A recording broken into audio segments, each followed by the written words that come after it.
Lên xe đi em ơi, ta tìm về nơi xa xôi, nơi bình yên mình có đôi, an nhàn sống cả cuộc đời.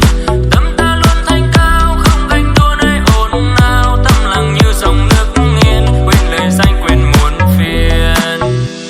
Cuộc sống tựa như con sông đang vẫy vùng, sao mà không có điểm dừng, bao phiền lo cứ thế trào dâng. Ngoài kia người ta giành nhau không thấy mệt, bao gièm pha không thấy phiền, thôi thì vì ta tránh xa.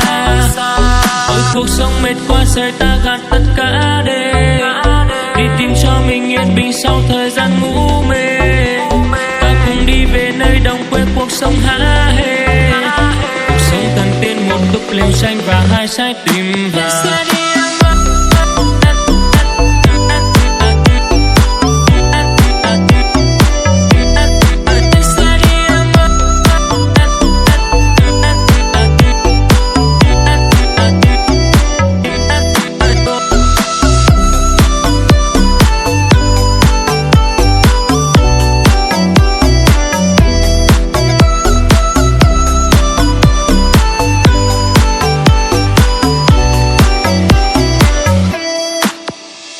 Cuộc sống tựa như con sông đang vẫy vùng, sao mà không có điểm dừng, bao phiền lo cứ thế trào dâng.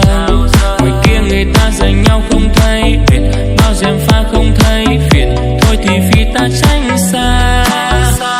Ôi cuộc sống mệt quá rời ta gạt tất cả để đi tìm cho mình yên bình sau thời gian ngủ mê. Ta cùng đi về nơi đồng quê cuộc sống há hê, liều xanh và hai trái tim.